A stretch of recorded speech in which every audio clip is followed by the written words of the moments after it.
I bet you think you're gonna have chicks all over you when you get that fast and flashy supercar. Wrong. Well, no shit. Of course women are not going to be all over us, okay? That's like 101 of car enthusiasts, okay?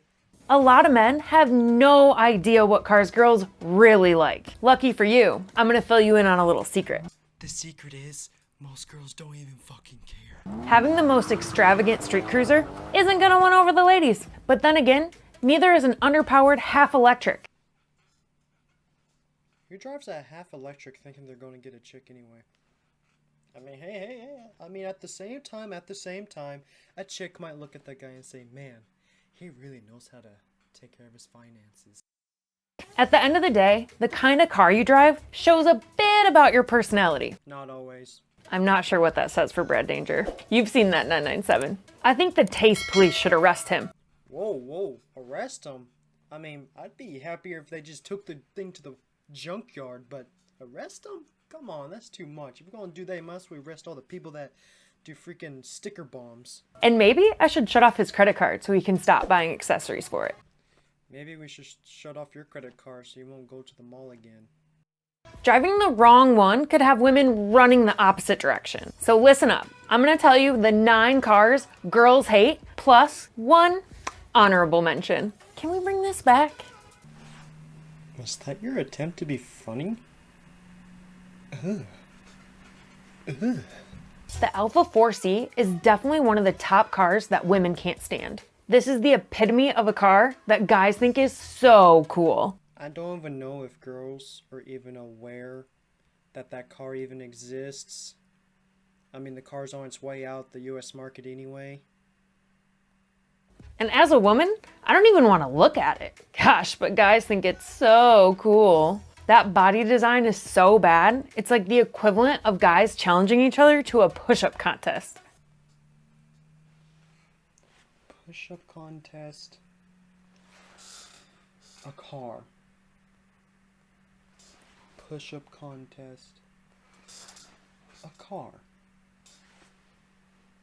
Where's the comparisons, lady? And no woman wants to see that. It's just so over-the-top flashy, it sends a clear message that you're compensating for some major insecurities. Plus, if you've ever driven in a 4C, you'll see that they're equally as rough to ride in as they are to look at. For starters, inside the cabin, the jet engine-like decibels and sounds due to the lack of insulation make it so you can barely talk to whoever's riding shotgun.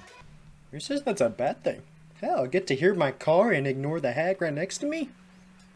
Sounds like a win-win. Now that may sound ideal for men, but it's not great for the ladies who are riding shotgun. We actually want to hear what you have to say, and we want to have a conversation. But who say we wanted a conversation? What if we just wanted you to sit there as we ride, okay? If we want to have a conversation, we would have rode with you in a Corolla, okay?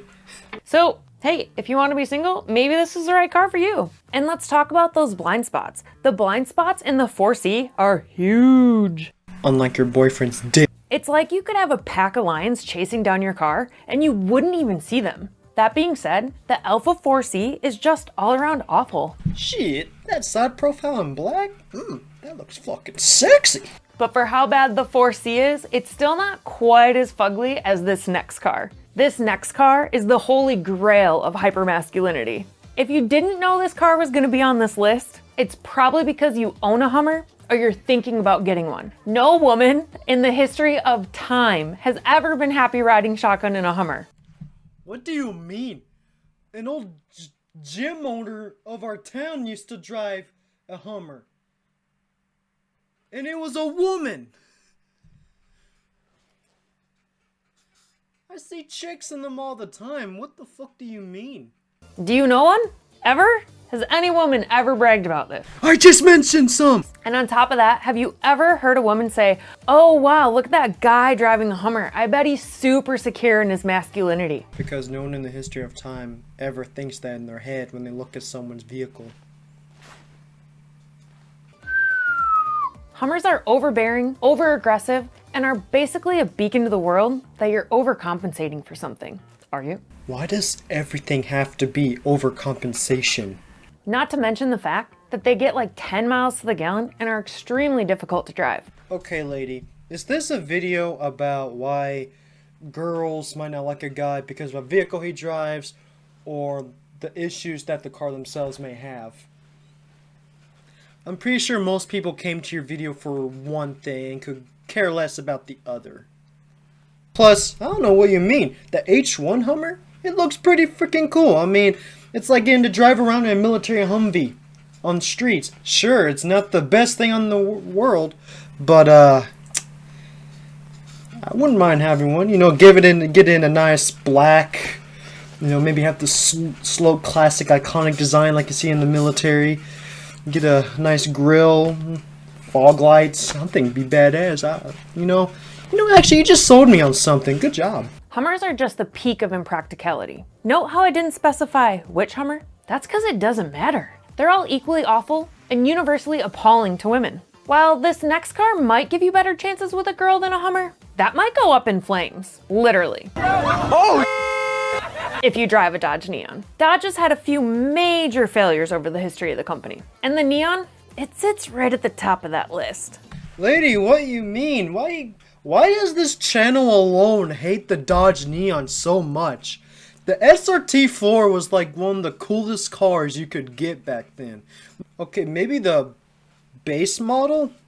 Maybe that would be a pretty appalling vehicle, but the SRT4 Dodge Neon is... To be extremely specific, the 2005 Dodge Neon is quite possibly one of the worst cars ever made. It's an absolute repellent to women. So if that's what you're trying to avoid, pick one up. In 2005, they had to do a recall on the Neon engines because the carburetors would ignite and literally explode. Wait. What did she just say? Carburetors? Let me hear it again. Carburetors? Carburetors? You said carburetors. Lady, cars haven't had carburetors since the 80s. You've officially lost me in this video. Carburetors on a Dodge Neon in 2005? I'm not talking about the Exploding Kittens game. I'm talking about your engine in your '05 Neon. Doesn't look good. Forget just women hating this car. Everyone should run for the hills when they see an '05 Dodge Neon. I don't know, lady. It's very satisfying owning a Dodge Neon SRT4 at least. When you build it, getting it to make over 700 or 1,000 horsepower. Because everyone doubts a Dodge Neon. Which technically makes the Dodge Neon an underdog car. One of the most ultimate sleepers, if you think about it. And I think this goes without saying that the Dodge Dart was a wasted opportunity. They could have made an SRT version of that too, but they didn't. Despite being a death trap, the Neon is pretty unattractive as well. The body looks like they left it in a wind tunnel too long. Lady, you look old enough. I think you've seen the 90s. The spoiler on the back looks exceptionally dumb. And the crazy low ground clearance looks trashy and makes it so you could bottom out on a golf ball. It's called low center of gravity, dumb bitch. I mean, if you're younger, it's kind of cool. It feels like you're driving around in a go-kart, but not to pick up your date. There is one way, however, that they could make this car even uglier. They could paint it neon colors. Bruh. Yet a car that may still be even more unappealing to women is the super douchey meathead machine that's up next. When you're a kid, playing Hot Wheels is totally cool, but at a certain point, you gotta outgrow your old toys.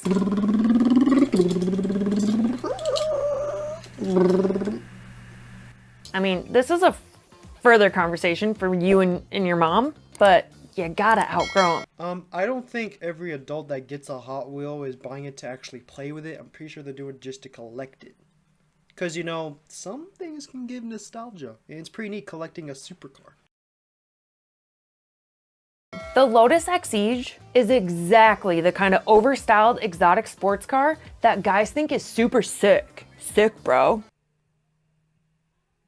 Please do not say sick, bro, again. Please, for the sake of your own humanity and all of ours, stop. Unfortunately, it looks like a surefire sign of immaturity to women. Trust me, if you're a guy and you think you're gonna impress the ladies by pulling up in your Lotus Exige, you're wrong. Well, that isn't unless you like gold diggers.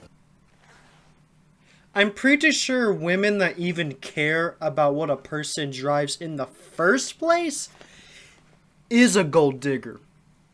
Now, of course, if a responsible woman sees a guy in a trashy car that looks like it's been in a junkyard, then sure, yeah, that's reasonable. But if a woman is purely just basing a guy off what he even drives, then that in themselves is a gold digger.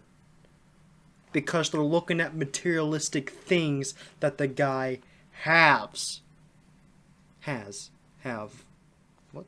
Because these cars do look like they cost a lot of money, even if they are flashy and classless. Plus, there are some major flaws with the Exesia's design. The narrow door slots make it so you have to be as flexible as a small cat to get in. But most ladies' pants are too tight and they're not going to be able to squeeze in. It's not going to just be awkward for you, it's going to be really embarrassing for them. Let's avoid that. And get loose pants. Wow. Problem solved.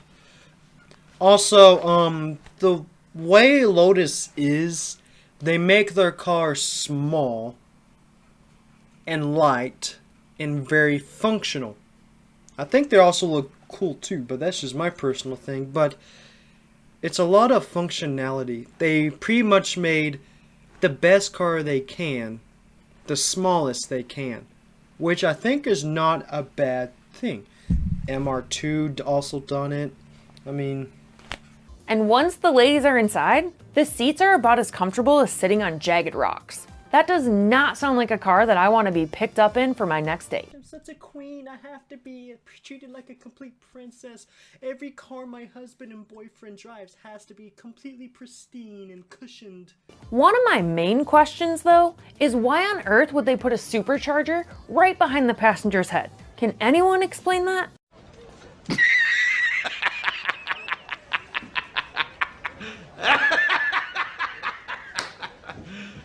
Are you serious? Oh my god! The car was designed to be the best it can in a small, lightweight package, lady. That was the point of it. It's not even made to be some everyday driving car. Okay? It's supposed to be something you usually take on the track and maybe to a nice party or something. If you're gonna spend all that money on the Lotus, why not get something without so many glaring design flaws? And better yet, something that's not so repulsive to women. While over-the-top sports cars are a bad way to impress a woman, so are underpowered little snowballs like the Chevy Spark. She's now attacking a car that's just used for the common man to save as much money, be very practical in the city. I don't even know if men are even driving those, expecting to get chicks anyway. Is this your way of just trashing someone for being responsible? So I've already told you about a whole lot of cars that are over-aggressive, over-the-top, and clear-cut signs of overcompensation. And I know men say they don't understand women, and it's rightfully so, because at the end of the day, women also aren't impressed by quiet-as-a-mouse toy cars with under 100 horsepower. Even the newest 2020 Spark has a wimpy 98 horses coming from its scrawny 1.4-liter four-cylinder. As a matter of fact, this little subcompact feels like it struggles to get its wheels turning at all. And the interior is equally as depressing as that unattractive exterior and lackluster engine. The whole cabin feels clunky, and it's just straight up not comfortable to drive. The best way to ruin a date? Well, one, show up late. But the second best way to ruin a date is for a woman to get in your car and immediately feel like she's sitting on sheetrock. Oh yeah, boo-hoo, bad if we show up late. But don't worry, we'll wait an extra hour for your makeup. Buying this next car is definitely a major red flag and a sign of less than great taste. I'm sorry, I don't care how great of a deal you got on that used 2017 Kia Soul, you should have gone with something else. The only people I ever see drive a Kia Soul are chicks. Even a teacher at my school drove a Kia Soul. Pretty much anything else, as long as it wasn't on this list. You could have got a Volkswagen Jetta or a Mazda 3. I mean, why would you get a Kia Soul? Why would Kia choose to take a cardboard box and slap 4 wheels on it? Your guess is as good as mine. I don't know. The newest Kia Souls look pretty sharp. with their angry face, but that's just me. But I can tell you with absolute certainty, women are not into it. Okay, it gets some points though, for low MSRP value and good fuel efficiency. But all of those are lost with just one look at the exterior.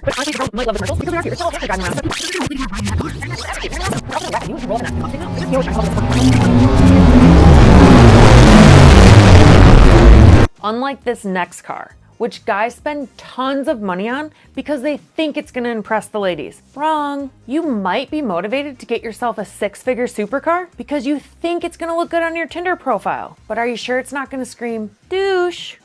I would hold off on emptying your bank account into a brand new Lamborghini Huracan because they're retailing at just over $212,000 MSRP. Sure, driving a Huracan or just a Lambo in general shows you have some serious money in the bank, or maybe a money management problem, or that you're spending daddy's money. It's no secret that women like money just as much as men do, and actually, maybe just slightly less, and maybe that's why women don't like this car, because we're practical. No.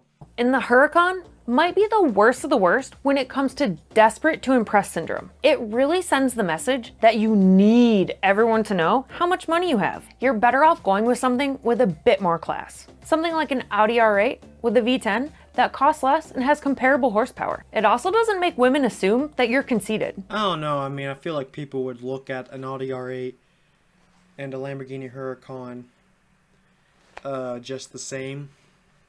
Either they think they're douchey or they're both cool cars. And this next car won't make people assume that there's a douche in the driver's seat, but... Okay, no guy is going to be trying to use that car to get chicks, so I'm going to go ahead and skip ahead of this.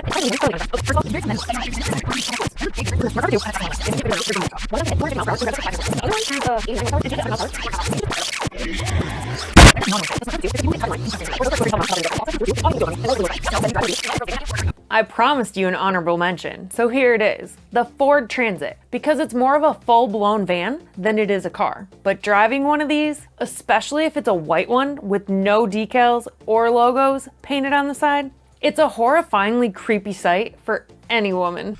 A Ford Transit? A Ford Transit! A van! A van! Oh, what? A van with no decals or anything. What? A guy's gonna randomly show up in a white van. It's like, hey ladies, I got special candy. You wanna get in the back of my van? I'll give you my Lucky Charms. What guy would? It's not any van really. I mean, maybe a hippie van or something, but what guy does that? Even if you get a new Ford Transit, you're still gonna be scaring women up and down the block. So if you're in the market for a new car, do all of us ladies a favor and don't buy any of the appalling ones that I've just listed. And that's all I've got for you today. I'm YouTube girlfriend, this is Ideal. As always, keep living the ideal lifestyle. Okay, it's clear that everything that she just said is not very ideal. Okay then, well, I did make some jokes here and there, but this chick does not represent every woman, okay? But she has, it's clear she's not a real car person. At least I don't think so. Maybe she read up on the wrong info, but it's clear there's some things she said wrong, like a freaking carburetor on a Dodge Neon in 2005? What? Now, I'm going to do my part and say, do not buy any car at all trying to get a woman. Okay, to me, a car is just a personal pleasure for yourself. And maybe a nice tour for the lady, but you should really get the car for yourself. Okay, you can't just go... I mean, she even made fun of the little economy cars and said, on the freaking smart car, that girls will be giggling at every corner. It's like, what makes you think the guy buying that car even cares? Anyways, Bucketeers, that was me, Russ Bucket, doing my reaction on a video that I really thought needed a reaction to. It just felt so wrong.